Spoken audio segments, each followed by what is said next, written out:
Exercise 6.3 question number 1 है the following are the weights of student of 10th grade 45, 30, 25, 36, 42, 27, 31, 43, 49 and 50. Calculate mean of the weights। तो हमने mean find करना है। जब mention ना हो कि कौन सा मीन, तो अर्थमेटिक मीन कंसिडर करते हैं। और ये डेटा अनग्रुप डेटा है। अनग्रुप डेटा और ग्रुप डेटा में फ़र्क ये है कि अनग्रुप डेटा में फ्रीक्वेंसी गिवन नहीं होती। तो इसका फार्मूला हमारे पास है summation x divide by n. Summation x का मतलब है कि तमाम जो वैल्यूज़ हैं इनको हमने ऐड करना है और डिवाइड बाय एन यानी नंबर ऑफ़ वैल्यूज़ करना है। तो हम फार्मूला इंपोर्ट करेंगे वैल्यूज़।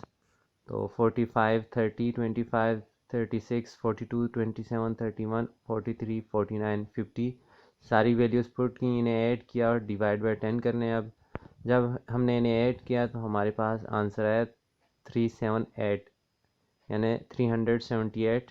तो जब हमने 10 से डिवाइड किया इसे तो 37.8 हमें आंसर मिला। ये इसका अर्थमेटिक मीन है।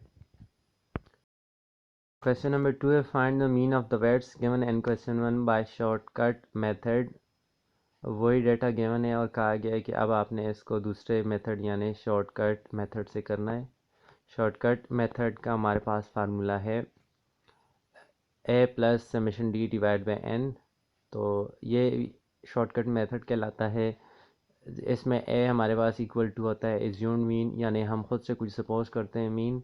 और जबकि डी हमारे पास इक्वल टू होता है एक्स माइनस ए, यानी हम जो मीन एज्यूम करते हैं उसको सब वैल्यूज से माइनस करते हैं। जो आंसर आता है वो डी कहलाता है। तो हम यहाँ पर एज्यूम कर रहे हैं 31 एज ए। तो जब 31 ए हुआ तो अब हमने टेबल बनाना है और वैल्यूज़ कैलकुलेट करनी है। टेबल में हमारे पास एक कॉलम एक्स है, दूसरा डी है। तो अब सब वैल्यूज़ को एक्स में हम पुट करेंगे।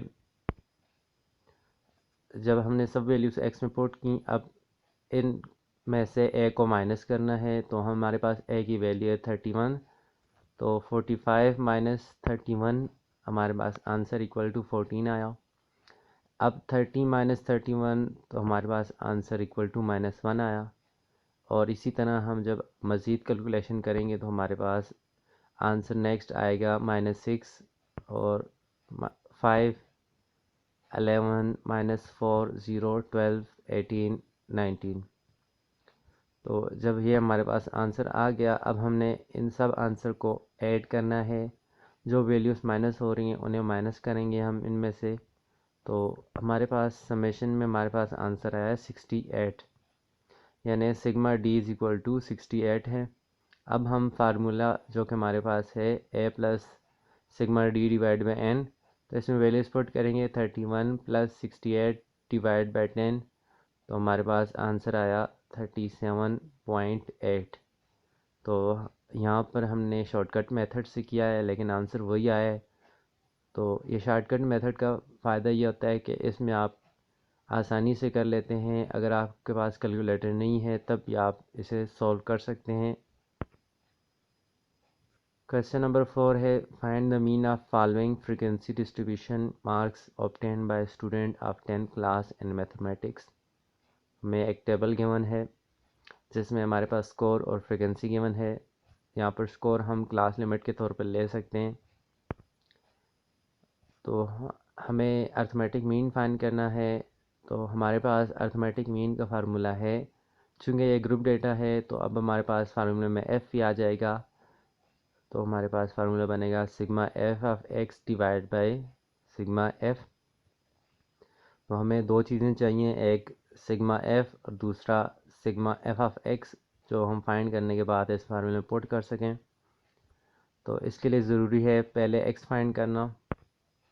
तो हमारे पास क्लास लिमिट्स और फ्रीक्वेंसी गिवन है। हमने एक्स फाइंड करना है, उसके बाद उस एक्स को एफ़ से मल्टीप्लाई करना है। तो हमारे पास दूसरा कॉलम एफ ऑफ एक्स बन जाएगा। तो क्लास लिमिट्स और फ्रीक्वेंसी जो कि गिवन है वो हमने पुट किए इस टेबल में। अब हम एक्स फाइंड करेंगे तो एक्स हमारे पास इक्वल टू होता है lower limit plus upper limit divide by 2।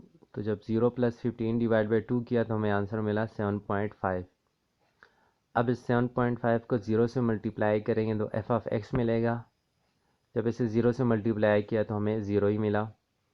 इसी तरह नेक्स्ट हम क्लास लिमिट का एक्स फाइंड करेंगे तो 16 + 31 डिवाइड बाई 2 होगा, तो इससे हमें आंसर मिला 23.5। अब 23.5 को 10 से मल्टीप्लाई करेंगे, हमें आंसर मिला 235। अब नेक्स्ट एक्स फाइंड करना है तो 32 + 47 किया तो हमें आंसर हम 2 से डिवाइड करेंगे तो 39.5 मिलेगा। इसे 40 से मल्टीप्लाई करेंगे तो 1580 मिला। अब नेक्स्ट एक्स हमारे पास 55.5 मिला। अब इसे 70 से मल्टीप्लाई करेंगे तो हमें 3885 मिला। इस तरह नेक्स्ट एक्स 69.5 को 45 से मल्टीप्लाई किया तो 3127.5 मिला। अब हमने इन summation F of X find करना है, यानी सब को ऐड करना है। तो जब हमने सबको ऐड किया तो 8827.5 मिला हमें। अब ये दो जो हमारे पास वैल्यूज़ गिवन हैं फाइंड हो चुकी हैं, इनको हमने फार्मूले पुट करना है। तो हमारे पास फार्मूला है x bar equal to summation F of x divide by summation f. तो हमने फार्मूले में जब वैल्यूज़ पुट की तो हमारे पास आंसर आया 53.5। ये इसका अर्थमेटिक मीन है। ग्रुप डेटा में और अनग्रुप डेटा में फ़र्क यह होता है कि अनग्रुप डेटा में फ्रीक्वेंसी गिवन नहीं होती और ग्रुप डेटा में फ्रीक्वेंसी गिवन होती है। क्वेश्चन नंबर 5 है, find the median of following data और heights of boys and inches given है। तो 64, 65, 65, 66, 66, 67 ये डेटा गिवन है। तो हम मीडियन के लिए हमेशा सबसे पहले डेटा को अरेंज करते हैं असेंडिंग ऑर्डर में। तो ये डेटा चूँकि ऑलरेडी अरेंज है तो इसे अरेंज करने की ज़रूरत नहीं है हमें। तो हमारे पास इस डेटा में टर्म्स 6 हैं जो कि इवन हैं। जैसा कि हम जानते हैं कि मीडियन जब हमारे पास जो टर्म्स हों n यानी ऑड हो तो हमारे पास इसका फार्मूला होता है n+1 डिवाइड बाई 2। तो इससे जो आंसर मिले वो वाली टर्म हमारा आंसर कहलाती है। अगर n हमारे पास इवन हो तो हम n डिवाइड बाई 2 वाली term plus n+2 divide by 2 वाली टर्म, इन दोनों टर्म्स को ऐड करके डिवाइड बाई 2 करते हैं तो वो हमारा मीडियन कहलाता है।